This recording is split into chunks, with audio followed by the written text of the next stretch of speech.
देखिए देखिए जहाँ भी वैसे मामले जहाँ गड़बड़ी की आशंका होती है या सर्टिफिकेट्स में कोई लगता है प्रथम दृष्टया कि अनियमितताएं हैं या कहीं जालसाजी है, तो उसको हम लोग चाहते हैं कि पहले उसकी गहन छानबीन हो जाए, इंक्वायरी हो जाए और उसके बाद जो विधि सम्मत कार्रवाई होगा हम लोग करेंगे। नमस्कार, मेरा नाम अभिजीत है। आप न्यूज फॉर नेशन देख रहे हैं। देखिए, बिहार में शिक्षकों का ट्रांसफर और पोस्टिंग का जो इंतजार था वो खत्म होने वाला है। आपको बता दें, बिहार के शिक्षा मंत्री सुनील कुमार ने साफ कर दिया है कि 30 सितंबर से पहले शिक्षकों की ट्रांसफर पोस्टिंग की जो नियमावली है वो तैयार कर ली जाएगी। अब ऐसे में उन्होंने कहा है कि इसमें कैबिनेट की कोई जरूरत नहीं है, विभाग अपने स्तर से इसमें काम करेगा। बिहार में शिक्षक तो है वो लंबे समय से ट्रांसफर और पोस्टिंग की बात कर रहे थे। हालांकि पत्रकारों से बातचीत करते हुए शिक्षा मंत्री ने कहा कि हम लोग 30 सितंबर से पहले नियमावली बना लेंगे, इसमें कैबिनेट की कोई जरूरत नहीं है, यह काम विभागीय स्तर पर ही हो जाएगा। कैबिनेट में यह बात किया जाता है कि कहां पोस्टिंग की जानी है, लेकिन ट्रांसफर का मामला विभागीय स्तर पर तय होता है। उन्होंने कहा कि इस ट्रांसफर नीति में दिव्यांग शिक्षक, असाध्य रोगों से पीड़ित शिक्षक, महिला शिक्षक और शिक्षक दंपति से जुड़े आवेदनों को विशेष प्राथमिकता दी जाएगी। देखिए, बिहार में लंबे समय से जो शिक्षक थे वो ट्रांसफर पोस्टिंग की बात कर रहे थे। हालांकि अब कहा जा रहा है कि 30 सितंबर से पहले जो है विभाग इस पर नियमावली बना लेगा और 30 सितंबर से पहले शिक्षकों के ट्रांसफर पोस्टिंग पर एक नया अपडेट आया है। क्या कुछ कह रहे हैं सुनील कुमार, सुनिए इस वीडियो में। पता नहीं, लेकिन एक आपको 2-3 आंकड़े मैं बताता हूँ। 2001 में महिलाओं की साक्षरता करीब 34% थी, आज 74%। स्कूल ड्रॉप आउट पहले 2005 में करीब 12% से ज़्यादा था, आज 1% से कम है। आपको 75,000 स्कूल पहले शिक्षा से और 12वीं शिक्षा तक है। संख्या पहले 2005 में शिक्षकों की 1.5 लाख से कुछ ज़्यादा थी, आज 5,77,000 से ज़्यादा है। तो हर पैमाने पर प्रगति हुई है और ख़ास करके बच्चियों का जो लड़कियों का जो प्रोत्साहन राशि इत्यादि दी जाती है उसमें भी संख्या काफ़ी हुई है। और मैट्रिक एग्ज़ाम में आप देखेंगे, आईएससी के एग्ज़ाम में बराबरी के हिस्सेदार हैं जो छात्राएं पास होती हैं या फर्स्ट डिवीजन आती हैं। नहीं, अभी तो जो हम लोग के आंकड़े हैं, कहीं कहीं समस्याएं कुछ जिलों में ज़रूर हैं, लेकिन उसको हम लोग एड्रेस कर रहे हैं। बहुत लोग प्राइवेट स्कूल्स में भी जाते हैं, ये भी बात है, प्राइवेट स्कूल्स भी कुछ खुले हैं। तो कुछ हमने कहा था 30 सितंबर तक हमने कहा था कि हम लोग उसको मंजूरी दे दें। आज 25 तारीख है, तो 30 हमने कहा ना, बिल्कुल अंतिम 1-2 इश्यूज़ हैं, 30 सितंबर से पहले हम लोग उसको अनुमोदन दे देंगे। 350 शिक्षक ऐसे हैं जिनके संदिग्ध होने का मामला सामने आया है, वो डीओ की लिस्ट बना के भेजा गया है। कुछ लोग शिक्षक परीक्षा में दोबारा उसमें शामिल नहीं उनको लाए तो उनकी डिग्री पकड़ी जाएगी। सर, ऐसे 350 शिक्षक हैं, क्या इनके खिलाफ कोई कार्रवाई करेंगे? देखिए जहाँ भी वैसे मामले जहाँ गड़बड़ी की आशंका होती है या सर्टिफिकेट्स में कोई लगता है प्रथम दृष्टया कि अनियमितताएं हैं या कहीं जालसाजी है, तो उसको हम लोग चाहते हैं कि पहले उसकी गहन छानबीन हो जाए, इंक्वायरी हो जाए और उसके बाद जो विधि सम्मत कार्रवाई होगा हम लोग करेंगे।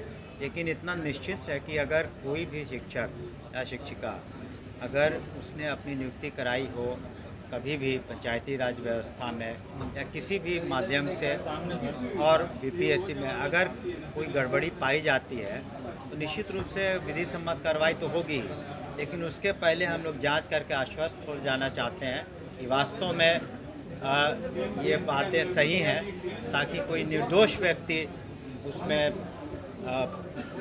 कोई फंसे नहीं। लेकिन अगर दोषी है, उसने गड़बड़ी की है, तो विधि सम्मत कार्रवाई हम लोग करेंगे। देखिए, तो पिछले 19 साल से और उससे भी पूर्व रेल मंत्री रहे माननीय नीतीश कुमार जी, बिहार की तस्वीर उन्होंने बदली हर क्षेत्र में, चाहे वो शिक्षा हो, स्वास्थ्य हो, रोड हो, बिजली हो, पानी हो। और इस तरह के जो बेतुकी बातें करना किसी को शोभा नहीं देता। और इतने सीनियर लीडर के बारे में आप से विचारों से सहमत हो असहमत हो, लेकिन एक मर्यादित भाषा का प्रयोग करना चाहिए। और माननीय नीतीश कुमार जी पूरे बिहार के, सिर्फ जनता दल यूनाइटेड के नहीं, पूरे बिहार को उन्होंने बहुत ही बेहतरीन और अव्वल दर्जे का नेतृत्व प्रदान किया पिछले 19 सालों में, जिसमें बिहार ने विकास किया है और बहुत सारे सुधार हुए हैं। इस तरह का बयानबाजी जो उन्हें शोभा नहीं देता और इस तरह की भाषा भी उन्हें शोभा नहीं देती। सर, आपको क्या लगता है देश के तो बिहार में यात्रा कर रहे हैं, अगले साल चुनाव होना है, क्या इसका फर्क पड़ेगा आपको? देखिए, प्रजातंत्र में हर पार्टी को, हर व्यक्ति को अधिकार है, स्वतंत्रता है कि वो अपनी बातों को जनता के सामने रखे। लेकिन हम समझते हैं कि जो माननीय मुख्यमंत्री जी के नेतृत्व में एनडीए की सरकार है, वो पुनः वापसी होगी और पूरे बहुमत के साथ वापसी होगी और जनता के बीच में जाकर हम अपनी बातों को रख रहे हैं, भविष्य में भी रखेंगे। और जितना काम माननीय मुख्यमंत्री के नेतृत्व में, जैसा हमने कहा, उन्होंने किया है हर क्षेत्र में, शिक्षा के क्षेत्र में, स्वास्थ्य के क्षेत्र में, महिलाओं का सशक्तिकरण में, जो शराबबंदी उन्होंने की, इससे समाज के हर वर्ग को फ़ायदा हुआ है और सभी समाज के वर्गों को साथ में लेकर माननीय मुख्यमंत्री चले हैं। इसीलिए आज तक माननीय मुख्यमंत्री के नेतृत्व में बिहार की जनता ने अपना भरोसा जताया है और भविष्य में भी हमें पूरी उम्मीद है कि वो अपना,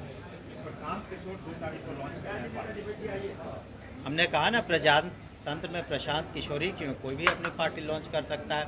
उन्हें भी आने दीजिए, जो इस चुनावी अखाड़े में तो पता चलेगा कि कौन कितने पानी में है। अभी से दावा कर रहे हैं कि अगर 150 सीट आता है तो वो मेरी हार होगी। 1 करोड़ लोग के साथ पार्टी बना रहे हैं। हमारी शुभकामनाएं उनके साथ। चुनौती दे पाएंगे आपको लगता है? हमने कहा ना, हमारी शुभकामनाएं उनके साथ है।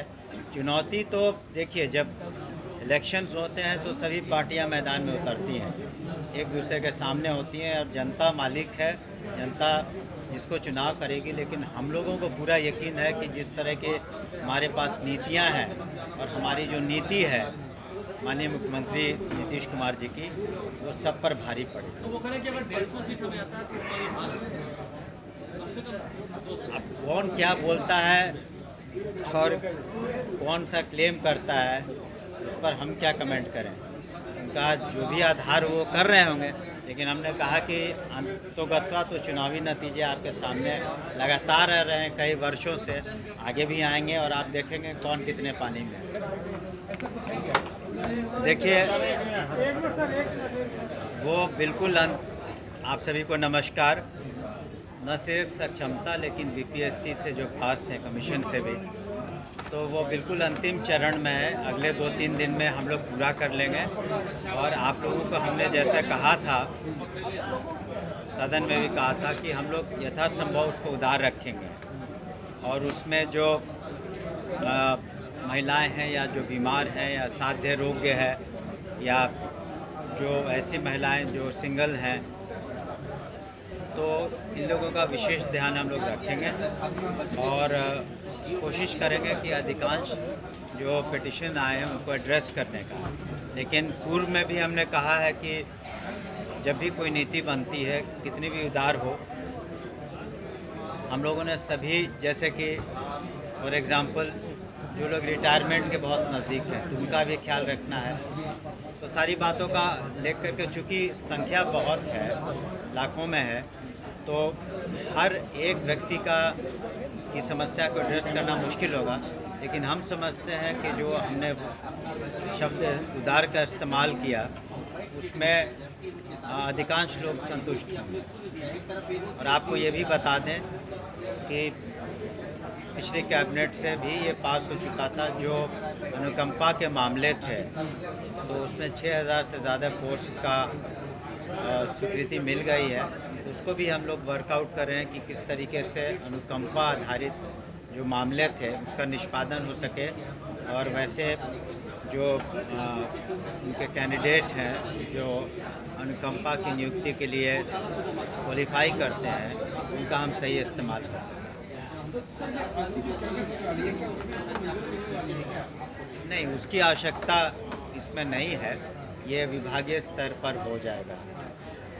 पोस्ट का जब एक बार एग्ज़ामिनेशन के थ्रू पोस्ट को सैंक्शन किया जाता है कैबिनेट के द्वारा, फिर नीति निर्धारण होता है कि किससे कहाँ पर किसको अपॉइंट करना है कैबिनेट के द्वारा। लेकिन जो ट्रांसफ़र इत्यादि का जो वो डिपार्टमेंटल इशू है। शिक्षक संघ के नेता कह रहे हैं कि लगातार